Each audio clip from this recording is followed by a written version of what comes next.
આવ્યું હતું? અહીં ગાળ્યું દેવા કોણ આવ્યું હતું? પોલીસ વાળાએ ગાળ્યું દીધી? કોણ કાવાણી? કોણ? વિપુલ કાવાણી ભાજપ દારૂ પીને આવ્યો હતો અહીંયા, અને શું કર્યું એને આવી? ટેબલ ફટકાવી નાખ્યું બધાને. નમસ્કાર દર્શક મિત્રો, વિડીયોમાં આપનું હાર્દિક સ્વાગત છે. તો દર્શક મિત્રો, અત્યારે હાલમાં વિસાવદરમાં ચૂંટણી ચાલી રહી છે અને મતદાન પણ ચાલુ છે. તેવામાં વચ્ચે ભાજપના જે કાર્યકર્તા આવી અને માહોલ બગાડી રહ્યા છે તેવું કહેવામાં આવ્યું છે. તેનો સંપૂર્ણ વિડીયો પણ આપણે તમને આગળ બતાવીશું. તો વિડીયોને અંત સુધી જોતા રહેજો. અને મિત્રો, આવા જ અવનવા વિડીયોની માહિતી મેળવવા માટે જો આપણી ચેનલ ઉપર નવા હોય તો સબસ્ક્રાઈબ જરૂરથી કરજો. તો જો અમે આ સોશિયલ મીડિયા ઉપર અત્યારે હાલમાં આ વિડીયો વાયરલ થઈ રહ્યો છે.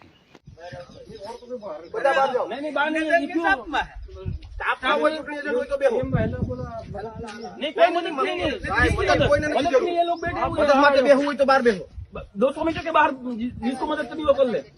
नियम मुझे मालूम है, मदद करवानी थोड़ी बात है. कायदा मुझे मालूम.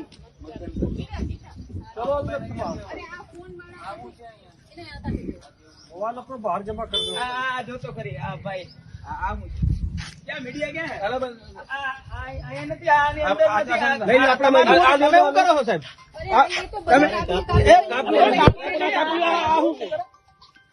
કાપલીમાં કઈ નથી બીજું. શું છે આ બધી એટલી બધી કાપલી આની પાસે એક પાસે એટલી બધી કાપલી ક્યાંથી લે? તમારી જવાબદારી શું છે? તમારી જવાબદારી શું છે?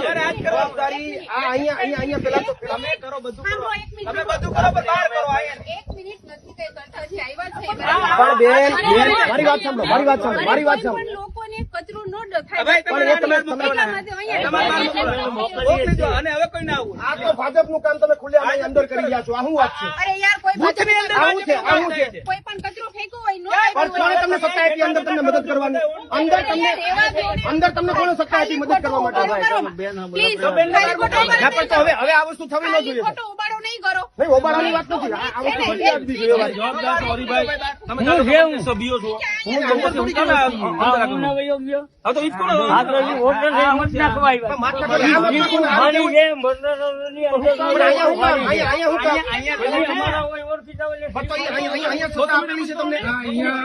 બૂથનું ટેબલ જે હોય એ બૂથ જે મથક હોય એનાથી દૂર હોવું જોઈએ. પણ તેમ છતાં ભારતીય જનતા પાર્ટીના જે લોકો છે આજે મતદાન કેન્દ્રની અંદર ઘૂસીને ખુલ્લેઆમ મતદાન કરી રહ્યા છે. અહીંયા જોવા મળી રહી છે અને અંદર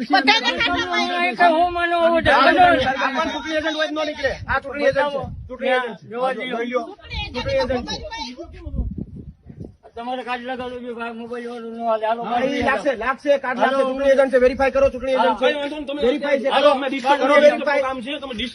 વેરીફાઈ કરો. ચૂંટણી એજન્ટ છે. એમને બહાર ચૂંટણી એજન્ટ ન જઈ શકે.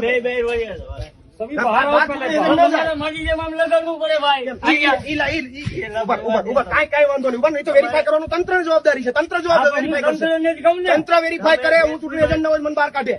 બાકી એમને કોઈ નહીં. આ કરો વેરીફાઈ. તમે જો હું બહાર એવી હું અહીંયા શાંતિથી હાલે. મને 100 મીટર બહાર ટેબલ હતો રાખ્યું હતું. 2 જણા બેઠા હતા, 2 ખુરશી હતી. છતાં પણ એમ કે તમે 200 મીટર ની બહાર નીકળી દો. 100 મીટર નો નિયમ છે તો 200 મીટર નો કમેન્ટ કહો તો તમે પરિપત્ર બતાવો. પરિપત્રમાં 100 મીટર નું છે. પણ આવું તંત્રએ કીધું કે વિપુલ કાવાણીએ કીધું? વિપુલ કાવાણી ના કહેવાથી તંત્રએ કીધું. વિપુલ કાવાણીએ તો ગાયલો બોલ્યા. તંત્રએ કીધું 200 મીટર ની કોઈ પરિપત્રમાં છે જ નહીં. 100 મીટર નું જ છે. 100 મીટર ની અંદર જ કઈ ન હોવું જોઈએ. 100 મીટર ની બહાર રાખી શકો તમે. એટલે આવી ભાજપ દાદાગીરી ઉપર ઉતરી આવી છે. દારૂ પી અને અહીંના જિલ્લા પંચાયતના સભ્ય વિપુલ કાવાણી ખુદ અહીંયા ગાળો બોલી ગયા છે અને અહીંયા ટેબલ જે કઈ હતા ખુરશીઓ ભાંગી નાખી છે અને દાદાગીરી કરી અને આગળના રસ્તે આગળ ગયા છે. 4 ગાડીઓ લઈ અને લુખા લઈને રખડે છે. અમારા ભાઈઓ હતી. હા, બેનો એને ગાળ્યું દેતી. કોઈને ગાળ્યું દીધી?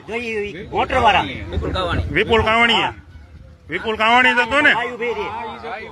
અમારે ભાઈ ઉભી રહી, આમ છોકરી ઉભી હતી, આમ બેન ઉભી હતી. દારૂ પીને આવ્યો. હા. કોણ દારૂ પીને આવ્યું હતું? અટાણમાં દારૂ પીને આવી ગયો હતો. એટલે આ ભાજપની તાનાશાહી. ભાજપ હારી રહી છે એટલે એને ખબર છે આ કિરીટ પટેલના પાગ્યા હવે ગામડે ગામડે નીકળી પડ્યા છે અને અહીંયા બધાને દબાવી રહ્યા છે અને ટેબલો ખુરશીઓ ભાંગી રહ્યા છે અને મતદાન કેવી રીતે બંધ થઈ જાય બસ એ જોવાનું છે. પ્રવીણભાઈ, શું થયું ભાઈ? અહીંયા શું થયું? ઓલા ભાઈ ખાવાનું આવે ને પાટા મારીને ગારું ગારું કરીને ટેબલ ઘા કરીને અને દારૂ પીને આવ્યો હતો. હા અટાણામાં દારૂ પીને આવી ગયો હતો. એટલે આ ભાજપના ગુંડાઓએ ગુંડાગીરી ચાલુ કરી દીધી છે. કાંઈ વાંધો નહીં, હું વિપુલ કાવાણીને ગોતું છું. અહીંથી ગયો કેમનો, કઈ બાજુ ગયો છે? મોટા હડમતિયા પોલીસ વાળા પણ દાદાગીરી કરતા હતા. પોલીસ વાળા પણ 100 મીટર ની બહાર હતા છતાંય કે 200 મીટર ની બહાર રહ્યો. ભાજપના ઝંડા લાગેલા છે એને નો હટાવ્યા અમને કે તમે